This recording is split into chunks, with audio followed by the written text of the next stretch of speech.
goes. The WNBA season is in full swing, and some new young talent is taking this league by storm. But sometimes we've got to look really hard to find some of those elite college players that we've all known about for many years at the next level. We're talking rosters and more today on Locked On Women's Basketball. Ogunbowale for the win. You are Locked On Women's Basketball, your daily podcast on women's basketball.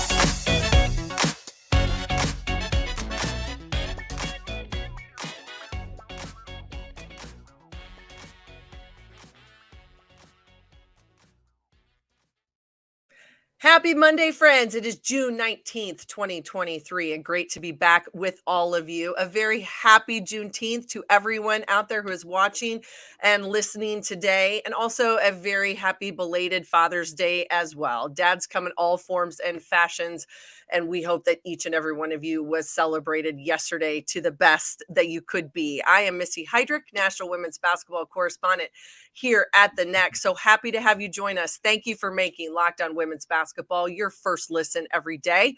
We are free and available wherever you get your podcasts and on YouTube, part of the Locked On Podcast Network, your team every day. And today's episode is brought to you by Prize Picks. First-time users can receive a 100% instant deposit match up to $100 with the promo code Locked On. That's prizepicks.com with the promo code Locked On.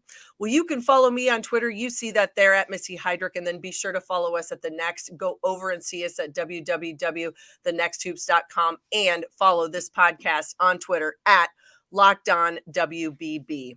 All right, it happens every springtime. We come off 6 months of what is my favorite time of the year, the college basketball season. And then it's March Madness, and we see player after player dominate the game night in and night out. The WNBA Draft comes, and we see some of the very best have their names called. Some make it, some do not. But what gives? So today we're going to talk about some of these WNBA rosters and the balance of young talent in a league that is aging. We've got to put it out there. Which rookies are making a splash and who has a way to go? Help me breaking it all down today, my good friend Alex Simon of the Bay Area News Group and one of the outstanding journalists that covers at The Next in his free time as well. All right, Alex, I'm going to start with the very first question because this is something that comes to me all the time from folks, especially in the college basketball world, right? We see all of these amazing players in these performances, their college careers, multitude of awards, players of the year, et cetera, et cetera. The WNBA draft comes along, names are called, and then a few weeks later, some of these players just disappear. And it's been one of those ever evolving doors within the WNBA. It's always the topic of conversation, but more and more every year, these rosters are aging, but the young talent isn't necessarily arriving. I throw it to you to start. What's your theory? What gives? Well, it's a very complicated issue, first off, right? And in part, it's not an issue that's a stranger to all professional sports. I mean, Right. You look in the United States and for the most part, there's hundreds of college teams playing Division I level sports in football and men's basketball, even in the soccer world. Yes. But there are just so few professional opportunities that you always have a thinning. I look at the NBA, and especially with so many professionals coming from overseas, I don't think we end up with more than probably 24 college players in a given season on a full-time roster spot. Right. But what happens in the W is with a league of only 12 teams and roster spots that the WNBA, through its own rules, caps hard at 12, but with the salary rules the way they're set up, most teams end up carrying 11. It means that there's really only about 136 full-time WNBA rostered players in the league at any given moment. Right. And that is just such a small number compared to, you look at the NBA, which is 30 teams at 15 roster spots per team. So you're looking at about 450 full-time spots versus 130 something. Major League Baseball, 30 teams, 26 roster spots. So you're looking almost up in the 780 range. Right. You're just at such a different scale. And then it just kind of becomes, a true meritocracy at that point where, yeah, look, I mean, it's not always exactly a meritocracy, and we can maybe get into a few examples of that.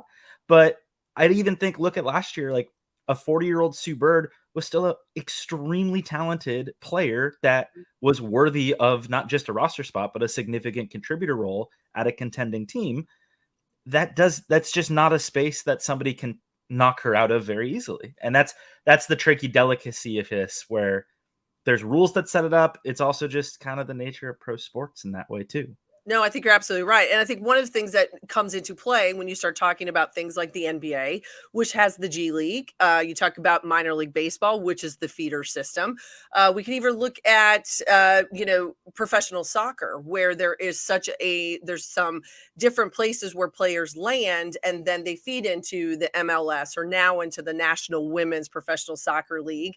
But when we think about women's basketball, the WNBA, there is no feeder, there is no G League. So you're right. This is either you make that roster, you've got to be able to knock somebody else out, or you're going to land somewhere else, maybe overseas, or just not playing at that point in time. I think the biggest question that I always raise is as someone who's in a front office with a franchise, they're thinking about possible expansion down the road. How do you tap into some of this talent and then convince some of this talent that, yeah, it's okay. Come out to the WNBA draft. This is where your future is. Well, I think in part that has become a bigger issue in this immediate post-COVID run. Mm-hmm. And there's actually, interestingly enough, if you go back into the Locked On Women's Basketball archives a little ways, myself, Emma Adler, and Jackie Powell did a little talk around the draft time talking about why this is kind of considered a super draft, or the next ones especially. There's a term super draft in part because all of these college players who played at any point in the 2020-2021 season, which is that season that most teams were bubbled pretty significantly. The championship was in San Antonio. Mm-hmm. The NCAA basically gave a blanket, this year doesn't count for eligibility. Right. You don't have to stay and use your extra year, but if you played in that season, you get an extra year of eligibility. Mm-hmm. So we saw a ton of potential first-round picks even. The most notable one to me was, especially out here on the West Coast, Charisma Osborne was going to probably be a top 8 pick in this WNBA draft, maybe even top 6. And Charisma said, you know what, I'm going to stay in the college game, and is going back to UCLA. You look at next year, you've already seen Paige Beckers and Caitlin Clark, two super duper stars at the college level. We can have a different discussion about how big of a name Caitlin Clark is in the women's basketball world right now, and how many people she's bigger than, that she's not bigger than. Right. But Caitlin is even throwing at least a hint out there that the extra year is something she's considering, and is something that she would at least not necessarily dismissed out of hand. Aaliyah Boston, who, oh, by the way, 11 games into her WNBA career, is looking like a potential all WNBA player in her rookie season. She even hinted at the possibility that, like, I was thinking about it. And so you have this very specific time in place where the NCAA has changed its rules dramatically that allow for players to at least fiscally compensate themselves in the collegiate level, not through the schools themselves, mind you, but on their own and on the side, with name, image, and likeness and NIL rights. Yes. But then you also have a WNBA world where you're set in a specific CBA at this moment in time that has a very hard level of financial difficulties, frankly, relative to the professional basketball payment level that you would normally see for younger players. A player like, for example, Haley Jones, who did go pro and kind of hinted that she was always going to. I, over at Bay Area News Group, was breaking it down. She's not going to make even up to $90,000 until potentially her 5th year in the W, because the salary is set in at a very specific number, and it's, relatively speaking, for a professional athlete, key being for a professional athlete, a pittance compared to what players would be able to get on the open market because of the WNBA CBA being so salary restrictive. Yeah, I think those two things, you kind of put them together, and you mentioned it. You mentioned a name, image, and likeness. That has changed the landscape. It's changed it in other sports. I think it absolutely changes it in the women's basketball world and women's sports in general. I think you could see soccer players who have the same opportunity, who wouldn't have as much to be able to make money from a salary perspective, say, hey, I could stay in college an extra year, I can do X, Y, and Z, that will be there. Take advantage of what you can. When you break down the numbers, here's just 3 teams I picked out of a hat. You look at the Fever. They had the number 1 draft pick. They've got Aaliyah Boston now on their roster. 2 players on their current roster as of today over the age of 30. The Dallas, 1 player over the age of 30. Those are younger rosters. Those are ones that are using that younger, newer talent, infusing it. But you look at the reigning world champions, who I believe are still atop of the league standings right now in Las Vegas. They have 6 players over the age of 30. Kia Stokes at 29. That's over half their roster that is at 29 plus years of age. That changes what they do and how they approach things moving forward. And they only roster 11 at that. Yes. Correct. And you've got Aja Wilson at 26. You look at some of these things. I mean, you look at some of these players, and I think the biggest one that stands out to me has to be Candace Parker. She's 37 years old. We know Diana Taurasi. She has had a fantastic career in Phoenix. You mentioned Sue Bird. A year ago, having this conversation, I kept thinking, well, at some point in time, some of these people are just going to say, yes, I'm going to retire. I'm going to move on. But if I'm looking at this from a franchise perspective, at some point in time, I've got to infuse that younger talent has got to be able to come in and make an impact. And I think, you look across other sports, for example, and this is something that teams are balanced in constantly. Yes. In the Bay Area here with the baseball world, the San Francisco Giants were one of the oldest teams for a very long time. Mm-hmm. But you tend to, if you want teams to be competitive in the here and now, want players who, generally speaking, athletically peak in the athletic peak years, which start for most between 26 and 27 and go to like 31, 32. Right. That's when an athlete's typically at their absolute best. And that ends up leading to teams having to make the choice. You mentioned Indiana as a team that skews very heavily younger. They've also, not made the playoffs for several years as Correct. They've done that. Dallas has been a team that's kind of been in between different eras and generations that is hoping to ascend at this point. But yeah, absolutely. Las Vegas is a team that sees this as their championship window, and they are capitalizing as much as they can. New York is a roster that is skewed older. Phoenix, yes, at least at the top of its roster, has been skewing older for a little while. Mm-hmm. They're in a very interesting place, and I can kind of tease ahead that they might be a discussion point for M. Adler and I later this week. But certainly, like, that is the balance that, hey, look, where do we want our rosters to be? If we go younger, those players tend to not be as polished professionally as others would be that have been in the professional world for a while, that have played longer, that even just are physically and athletically closer to their peak years than at the young side of it. Absolutely. All right. When we come back, we're going to talk about some of those names, ones that people recognize, not only those that were drafted this season, but some maybe even a year ago, and where some of those players are.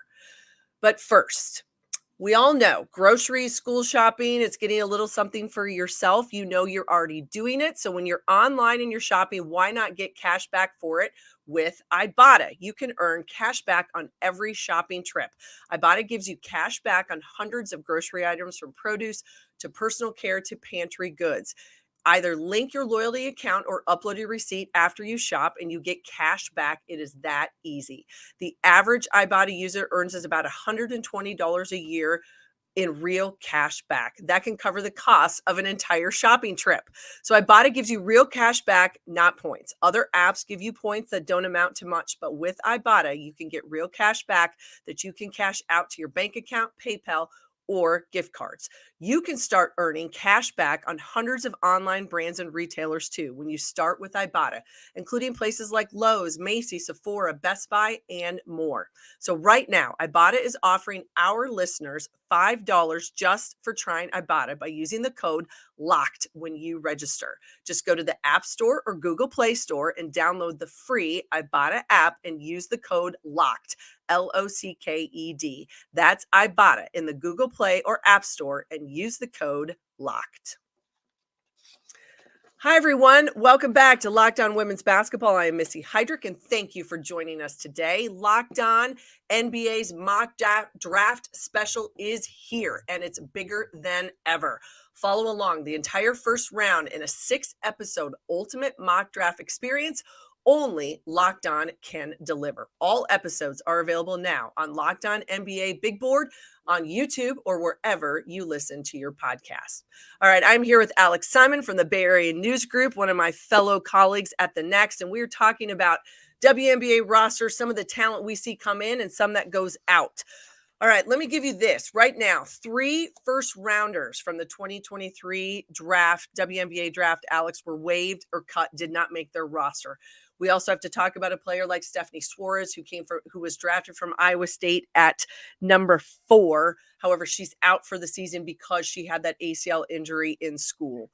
9 second-round draft picks in the 2023 draft waived or not on that original roster. This goes back to what we were talking about before. All of the limitations, all of the things that happen.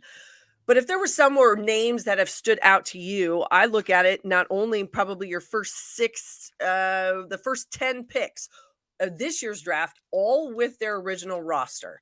Abby Myers was waived by the Dallas Wings, and then you had Hirsch from France, who was a fringe draft pick. She was waived at number 10 with the Lynx. It seems as though this is a little different than a year ago, where there were some first-round picks that did not make their rosters and didn't land somewhere else. Is that indicative of the talent pool of this draft? That aging, more experience? Do you think that's what some of these franchises are starting to tap into? I think, well, there's in part, a balance of things, right? So first you look at Indiana because one, they had, I believe it was 2 first-round picks high this year, plus a couple in the second round. Right. And they've had several first-round picks in years past too.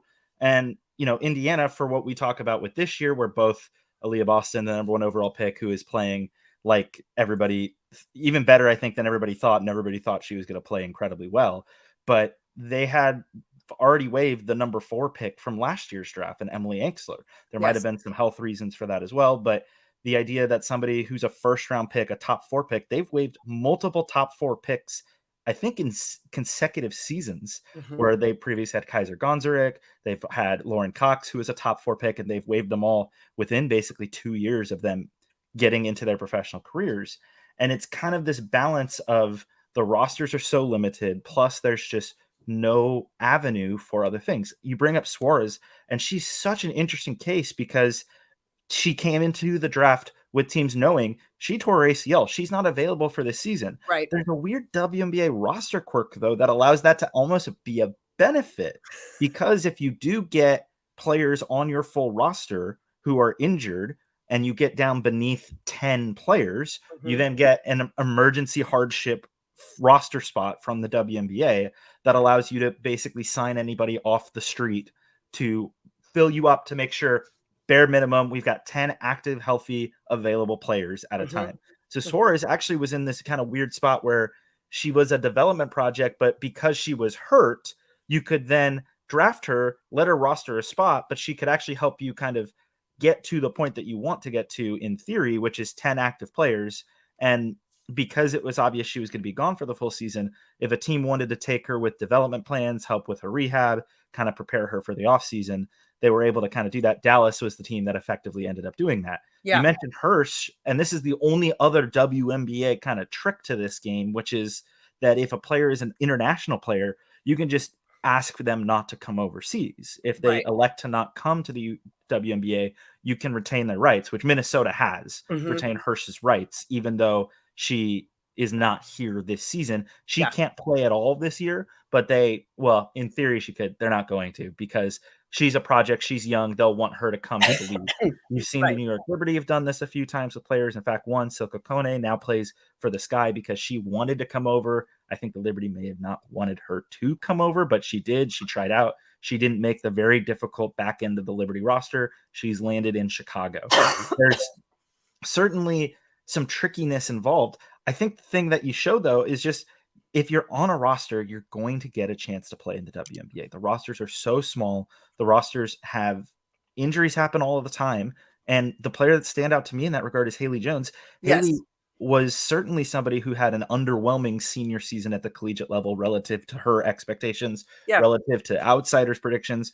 And she went from being a, pretty set and clear, hey, she's the second best player behind Aaliyah, to falling to number 6. But she's gotten to Atlanta and she's with a team that fits her well. They've had some injury concerns and she has stepped up and really shown that she can handle a really solid limit amount. She's played well defensively. She was playing 38 minutes a night for a couple of these games in a row when all of Danielle Robinson and Ari McDonald, basically the entire wing depth in Atlanta, was out hurt. So she's sometimes what you can see just through Haley so far is if the opportunity is there, you can only capitalize it if you're on the roster in the first place. No, you got to get there, and you're absolutely right. You got to get there in the first place. I look at, you were talking about Emily Inkster a year ago, was the number 4 pick for Indiana. She's now landed herself, after bouncing a little bit, has landed herself at Minnesota. I think that could be a good place for her if she can stay healthy. Another player that stands out because people want to talk. A year ago, South Carolina wins the national championship. Destiny Henderson was one of the biggest catalysts of that. She was a second-round pick, went to Indiana, signed a nice contract, looked as though that could have been a good place for her to land. She's waived, and now she finds herself with a hardship contract, and she's out in Los Angeles with the Sparks. So even a year ago, some of the names that we thought would still be part of the league, maybe not necessarily. You mentioned someone like Haley Jones. I was thinking Lexi Hull could be a solid professional player in the W, kind of figured out a way to stay on the roster, has gotten herself more time. And in that second year, she and a player like Nalissa Smith from Baylor, who was a top pick a year ago, they're finding their footing. Sometimes it takes a year. It's not always magic for someone to have that amazing rookie season. It might take 1 or 2 seasons, but with age and experience, those college standouts are going to find a home. Well, and you can look all across the W and find that story 10 times over. I mean, Phoenix has 3 or 4 of those types of players. Sug Sutton played in 2020, was gone for 2 years, didn't play in the WNBA whatsoever in 21 or 22, but has continued to play overseas, develop her game. She earns a roster spot and has been shining in Phoenix.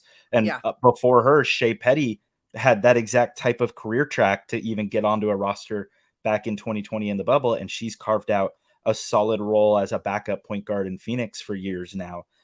You can look in Chicago, Rebecca Gardner, same thing.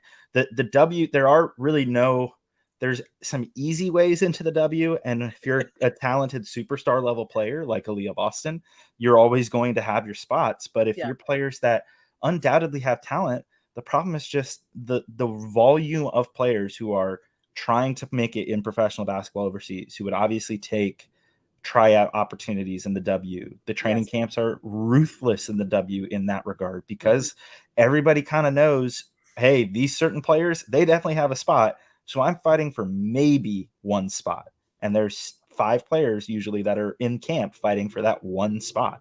Yes, you are absolutely right. Okay, when we come back, there are rookies right now that are making a splash. There are some names that you need to know of where they have landed, where some of those players are making their names in this WNBA season. We're going to talk about that in just a moment.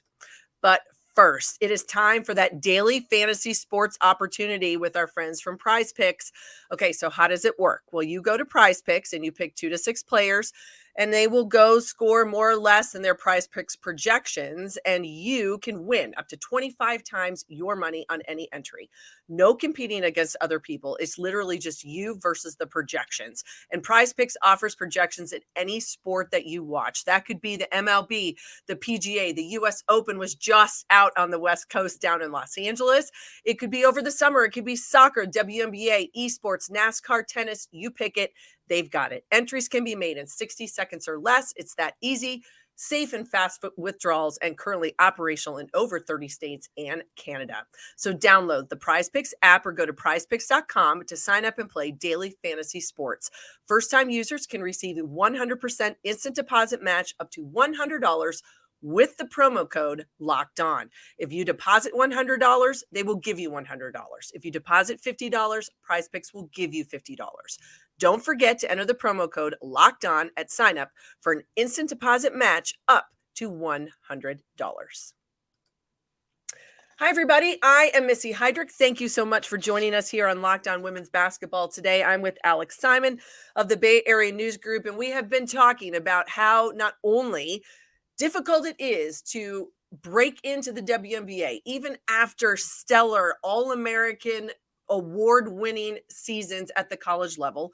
But then you got to stay there. And then we've got to think about how these rosters look. But there are some rookies right now in this league, Alex, who I think a year ago we looked at those draft lists. A player like Ryan Howard, everybody said it's potential. It is talent.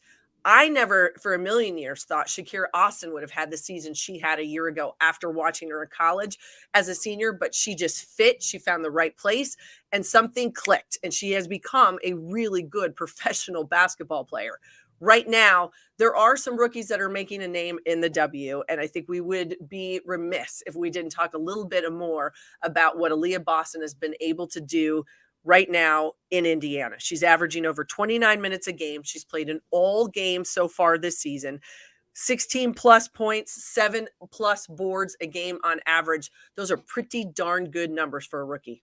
Yeah, I mean, if you are a daily Locked On Women's Basketball listener, you were here on Friday when Natalie Hebron and Tony East were talking, and Tony made the note, it only took 8 games of Aaliyah not getting double teamed in the WNBA for teams that are facing the Fever to realize, she's really good. We got to double team her. Yeah. So she got all of 8 games of not being double teamed, or triple teamed like she was at South Carolina before those came back. Look, I mean, Aaliyah, she is going to be an all-star year after year after year. Mm-hmm. And not just because she's a massively popular name, because she's dang good. She is earning it. She is clearly the focus that teams are starting to bring. And she's even adjusting. I made note, she had 6 assists in their win. I believe it was over. She had 6 assists in their loss to Phoenix a Sunday, 9 days ago. She had 5 assists in their win against the Mystics. So even if teams bring double teams to her and are changing how they defend her, she's more than capable of adjusting. And, I think you bring up the All-American college careers, and I do want to make this point that a lot of times professional teams aren't necessarily picking you, especially as young as you are, for what you are doing at this moment here and now. Right. They're drafting you based off your potential. Yes. And that's not always the easiest thing. For a college, when you're getting recruited out of high school, they want you to be potential too, but they only have a 4-year window, maybe 5, where they know that you're going to be there. So they want the players who are the best in that 4-year window. Whereas a pro team, I mean, Aaliyah could be in Indiana for 15 years. Yeah. And that's right. You can absolutely look at some players and say, look, we want this player to be here at the pro level. There's no stopping point. We talked about the aging players and whatnot. Diana Taurasi's in year 19 in Phoenix. And, for better or worse at times, there have been some years where it's been a struggle. There's been some years where she's been hurt, but I don't think Phoenix would trade her 19-year career for just about anything in that regard. And so that's the balance. You look, no 2 players are going to have a career path that is the same. Some will look very similar, but no progression is similar. You can look, some of the players who are standing out right now as rookies in this league are players who have spent multiple years overseas after collegiate years, or even have come from playing overseas to come here. You look at Morgan Birch. She was a star, but at UC Davis in the Big West. Yeah. And graduated from college in 2019. And yet she, until she got hurt, was starting in Chicago this year as a 25-year-old rookie. Mm-hmm. There's just no 2 similar circular ways to getting the breakthrough to a WNBA roster, to a permanent WNBA roster. And, just as quickly as you think you have one, it also can be taken away from you just that quickly too. Well, and I think that goes back to a multitude of conversations. So as they think about moving forward with your collective bargaining agreement and how the franchises want to approach this, and when you start talking about pay, and you have to think about where can you go in that process, is it more lucrative for someone to go overseas and play? Is it lucrative for a kid to stay in college because they've got NIL opportunities? I don't want to give that up. I don't want to risk not having that, and then maybe I get drafted, but I don't make a roster. I get waived. You could still be Taylor Michelself, who was the number 13 pick out of Ohio State, who had been at Oregon. She had been fantastic careers. She gets waived by Indiana, now is on the Atlanta roster, but you're talking about sort of that quote unquote journeyman, journeywoman world that a lot of these players are going to live in moving forward, but yet you're never sure what end or which way it's going to come out. Right now, players like a Grace Berger coming off a great college career at Indiana. She also drafted in the first round by the Fever. She's made just 10 games. She's played in 10 games. She's averaging just about 8 minutes a game. What's her role? What does that look like? Can it increase? Absolutely. But it is all about kind of putting the chess pieces together and how these teams and the league itself is going to want to address it going forward. And I've written about this over at Bay Area News Group that I'm starting to believe that expansion is several years away and not necessarily something that we should expect, in part because of this collective bargaining agreement. Yes. The league knows that its players think there's not enough roster spots. This is my opinion, my speculation in that regard, but the league knows this and knows that the players are underpaid and is maybe wanting to use that to not, fully pay them to the extent that they could, because it's obvious what the market rate might be, especially in the United States, where these players are clearly the most visible and the most famous. And, it's a business still for the WNBA, and it's good business to try to pay your labor as little as possible relative to what you should necessarily want to do in that regard. That's just how this game works in that regard in collective bargaining. So when you look at it, there's several elements that exist in other sports. And even you look at women's soccer, where the current most recent number one pick in women's soccer in basketball was Aaliyah Boston after she had a 4-year career. She, in theory, could have come out. I don't even think she could have come out a year early if she wanted to, because of the age rules in the WNBA, that you have to be 22 in the year you are going to be drafted or have completed all 4 years of college. Right. That's the only way you're eligible. I don't think Aaliyah was going to be there. And so on the National Women's Soccer League side, the number one pick this year was an 18-year-old, Alyssa Thompson, who, by the way, scored 11 minutes into her debut. If there were players who were good enough in women's basketball at the age of 18 to be, oh no, she can come play in the pros already. She's talented enough. She's there, but there's no mechanism for that player to do that if they're American. Mm-hmm. And so it's kind of this very strange balance of several kind of factors playing in that, a player like Boston, a player right now, Caitlin Clark. If Caitlin Clark were available in the 2023 draft, I think even over Aaliyah Boston, teams might have had to consider taking her. And that would have been a tough choice. And she would have a roster spot right now.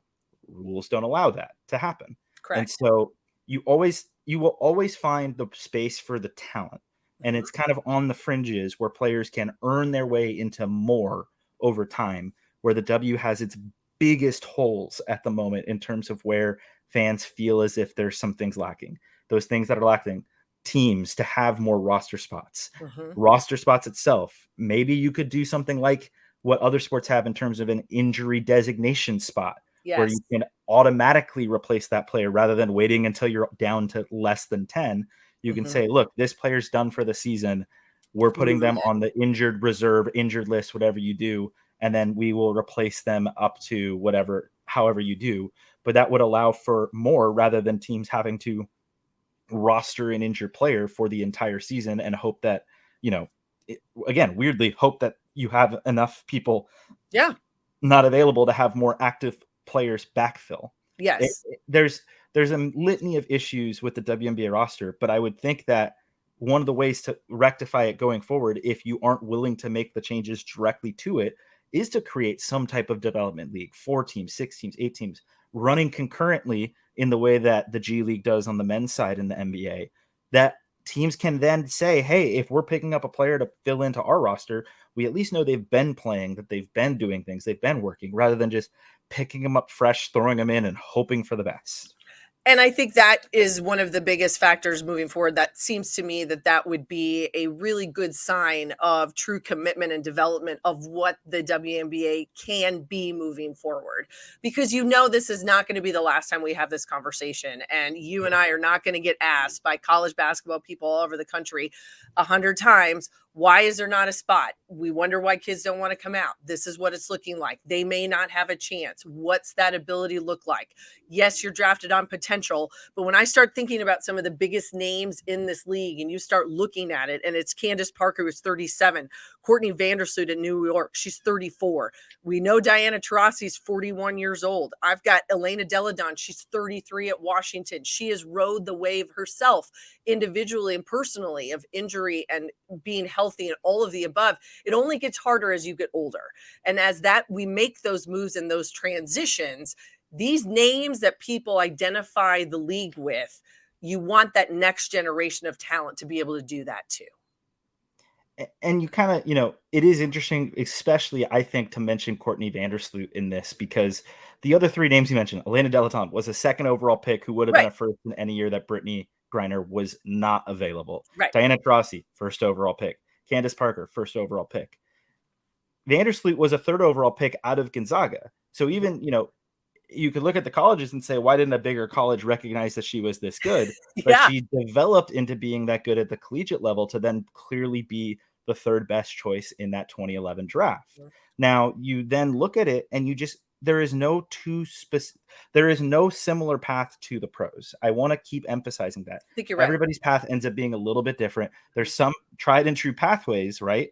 But if you had something like a development league, and you can find, I can name 4 markets right now that are very unlikely, I would imagine, to get a full-time professional basketball team in the WNBA in the long run. But if you look at places that would absolutely probably come out for 6, 8, 10 summer games, Knoxville, Tennessee, Iowa City, Iowa, Columbia, South Carolina, you can keep going into the Big Ten, Bloomington, Indiana. There's several places that I would imagine you could find a league that goes into cities that clearly are invested and interested in women's basketball and give these opportunities for development that the WNBA just cannot afford with its franchises right now. They can't afford to have players on their roster spot that they're mainly working out and getting better in practice time, because you just don't have enough bodies to play the games if you don't. And, for as much as certainly there are times on the floor now when you get older that you aren't able to reach your peak level. You look at a Diana Taurasi, especially. I covered her in Phoenix for several years. And even at 39, when I was covering her, like, she would single-handedly win games for that team at age 39. Right. So as much as she is aging and as much as she is not as young and maybe not as talented as she used to be, when a player has that level in the past, it's not that difficult to tap back into it. You maybe can't do it as frequently as you once did, and it's maybe not for as long as you once could. But players who have that level usually are given every chance to try to keep going there until they decide it's done. And Phoenix and Diana have clearly made that decision. And that means that, their roster has to look different, and they maybe don't get as many players who are younger and more talented there, or they're taking players on who don't have as easy of an access to playing time in that way, so they can't develop as easily. But that's the trickiness in pro sports. And because we have so many colleges, there's always going to be athletes that are not getting the opportunities, and you either seek them overseas or keep biding your time and figure out other ways to try to continue to grow your game. Yeah, no, you're absolutely right. It is almost a complete circle in some form or fashion. And it all kind of comes back to the idea and the hope that as this grows, that there will be more opportunities there. I think you're right. I think it would make sense to have some type of minor league system that gives that opportunity, and so that you can keep your talent, your homegrown talent here, and expand that. Whether expansion comes with more roster spots down the road and or more franchises, those are going to be the questions I think the league itself is going to have to really take a hard look at. All right, my friend Alex, where does everyone find you on a daily basis? You can find me over on Twitter at Alex Simon Sports. You can also head over to Bay Area News Group and our various websites. mercurynews.com/sports is the easiest one. My hands are involved in all sorts of things there. So, well, that's where you find him. You'll find a little bit of Alex in everything, and that is the best part. So thank you for being here today and coming on and talking about all of the things that maybe we'll see down the road, or we just get to nitpick. And that's the best part of this. You can find me at Missy Heidrick on Twitter, but also please go follow all of our amazing colleagues at thenexthoops.com and by following this podcast at Locked On WBB on Twitter. Thank you for making Locked On Women's Basketball your first listen every day. For our everydayers, tomorrow on the show, more women's basketball coverage with your favorite people from the Next, whether that's Howard Megdal, you'll see Alex later in the week, And then more information, international news and notes, college basketball happenings, and of course, some of the very best WNBA coverage anywhere. We have it for you here at Locked On Women's Basketball and the Next. We'll see you back here all this week. Everybody have a great Monday. Thanks so much for watching and listening.